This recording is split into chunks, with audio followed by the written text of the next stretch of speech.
Story 1. Tormented. There was a time when my sister and I were teased and tormented by the ghosts in our house. I remember one night quite vividly. I was up late talking on the phone with my boyfriend. My sister was laying in the bed next to me. Although she was 8 years older than me, she was scared to sleep by herself because of earlier frightening experience. Just as I was getting off the phone, my sister claimed that she heard someone calling her name. I said that I didn't hear anything, and I hadn't. But as I was laying there trying to sleep, I heard someone call my own name. I thought it was my sister, since it was so close to my ear, but it wasn't her. And then I heard various voices calling out both my name and my sister. There were men and women's voices. There was even little kid voices mixed in. Then the voices got harsh, and they began to speak profanity about my sister and I. This frightened us, but we were both too scared to get up. While the voices were berating us, we began to hear thumping on the wall. One minute they were coming from over our headboard, and the next they were on the other side of the room by the window. We heard rustling in our closet. The closet doors were closed, but they were shaking. We were still too scared to get up. The two of us were hugging each other in the middle of the bed. As the night grew on, we began to see a looming black figure standing by the bed, and then we saw more of them. It was as if they were performing a ritual of sorts. The shadows were blacker than black, dancing on the walls, flying over our heads. The floorboards creaked as if someone was walking on them, but there was no one there. At one horrid point in the night, shining orbs and rays of light began shooting out of the wall above our heads, just missing our heads. And still, all the while, the voices and the black figures remained. They had no faces, but I knew they were watching us. I could feel them leaning over us, staring at us in our faces. As daylight came, there was a tapping at our window. We were on the second floor. We finally worked up the courage to leave our room. As we hastily exited, there was a man standing at the foot of our stairs. He slowly disappeared as we ran out of our house. When we returned, the tapping at our window also returned. There was no one outside. This was one of the more frightening we experienced in this. Story 2. Grim. I was living with my grandmother, my mom, and 2 sisters while we were looking for a new house in a different state. I was in 4th grade. It was snowing outside, and the school bell rang as I left the building and headed towards the bike racks. I got a very sickening feeling in my stomach, and I immediately knew that something bad was going to happen. As I rode my bike out into the middle of nowhere, on a long dirt road that led up to my grandmother's house, the feeling got worse. I was really freaked out by the time I got to her house. And when I got home, I discovered that I was home alone. I had a million things running through my mind as I entered the house. The main thing? When will Grandma get home? I picked up the phone to call my grandma at her store, and she said that she would not be home until probably another 2 hours. The store would close around 8 or 9. My mom and baby sister were with her, and they had to wait to come home with her. My uncle and my other sister were spending the night at a friend's house. My grandfather was at his job and wouldn't be home until 8:30 that night. I asked my grandma if I could have a friend come over and stay with me, and she said it was okay, so I hung up and I called my friend. She told me that she could, but I'd have to meet her halfway down the main paved road that goes all the way through the little town my grandma lives in. So I left. It was still snowing. And when I met up with her, she said, "I don't feel right. I feel like something bad is going to happen. Do you feel that way too?" And I said, "Yes. I'm really scared." We rode up the long dirt road to my grandma's house. As we pulled into the driveway, the snow got thicker. We propped our bikes against a tree next to the doorway to my grandma's house.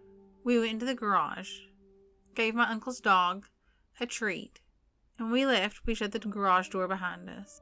We stood there in the freezing cold for maybe 5 minutes to check and see if Grandma's garage door was going to work right.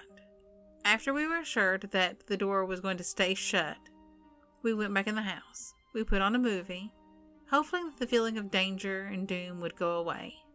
At some point in the movie, I got up to make some drinks. As I was standing in the kitchen, mixing some Crystal Light, the sudden feeling of doom and sickness whooshed over me to the point where I almost threw up. And then my friend cried out, "Oh God, what is that?" I replied, "What?" And she said, "I don't know, but it ran really fast and it was really tall." I said, "Don't try to scare me like that." And she was like, "I'm not trying to scare you. I'm serious." But we brushed it off, and for about 5 minutes, everything was fine. And then that feeling rushed over me again. And we looked out the window in time to see a rather tall man run by the window. We immediately dropped to the floor in order not to be seen. I crawled over and picked up the phone to call my grandma at her store. She said that she would send somebody over to check on us. I was shaking uncontrollably when I hung up the phone. A few seconds after I hung up the phone, there was loud banging coming from the door. I crawled over to see who was at the door. The figure was banging on the door with the handle of a hatchet. The blinds were bouncing wildly from the harsh banging. I told my friend to start crawling up the stairs that led to my uncle's room. I crawled over to the door to see if I could see the man's face, so I could just give a description later. We made it up the stairs, and we crawled into my uncle's closet and hid there. As soon as we were in the closet, we hugged each other, and we just shook with fear. We could still hear the man banging on the door. And then the phone in my hand rang. I answered it. It was my friend's grandfather calling to check on us. We told him what was happening, and he said he'd be right over. A few minutes later, the banging stops, and then we hear our names being called. We were afraid at first, but then we realized that it was my friend's grandfather. So we slowly made our way out of the closet and down the stairs. We told him what had happened, and I don't think he really believed us. The snow had stopped falling at that point, and there was no footprints in the freshly fallen snow. But there were at least 10 different dents in the door that weren't there before. And the garage door that we stayed outside and made sure stayed closed was now wide open. Story 3. Poltergeist. About 6 or so years ago, weird stuff started happening in my mother's apartment. I was living there alone. She was living with her boyfriend, but had kept the apartment. The door to my bedroom would open and close on its own. At some point in the night, it would close or open at random intervals, with the door handle moving and all that jazz. It wasn't slow either. Sometimes it would full-on slam open or shut. I tried everything to try to replicate this, to force it to happen so that I could figure out how to stop it. A few times, it even happened in front of friends. One friend in question also told me that my lamp started to switch on and off while I was sleeping. Not like in the movies where a lamp is malfunctioning. She said it was like it was turning on and then off and then on again.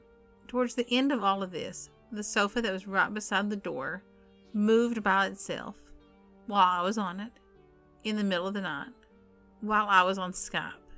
During all this, I also kept having sleep paralysis with visual and auditory hallucinations. At times, I really thought that I was losing it, but I had eyewitnesses. I never understood what happened, and I hope I don't have to live through that again. Story 4. The Room. At my old middle school, I would have volleyball practice twice a week in the evenings. My sisters, 2 years older and 5 years older, did the same thing at my age.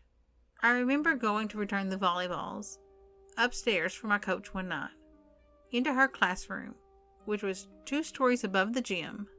I made it up the stairs and saw the door for a classroom across the hallway start to slowly open, and a really bright light and smoke start drifting out. I booked it down the stairs and waited a little bit for my coach so that she could walk up with me. When she did, the door was shut like nothing happened. About 8 or so years later, I was talking to my sister, the one 2 years older than me, about what I saw. I was half expecting her to think I was crazy. I go into detail, telling her what it looked like, which classroom it was, and everything. She wasn't responding to me, so I look over at her for the first time in a couple minutes, and she's crying. She told me that she saw the exact same thing too, and she refused to go back upstairs alone again, ever. She was relieved to finally find out that she wasn't making it up, that it wasn't all in her head, that other people saw the same thing. We thought of all the possibilities that it could be. Custodians cleaning with the lights on, and maybe smoking. But nope, it was too bright for normal lights, and it was way too dark for it to be something shining from outside.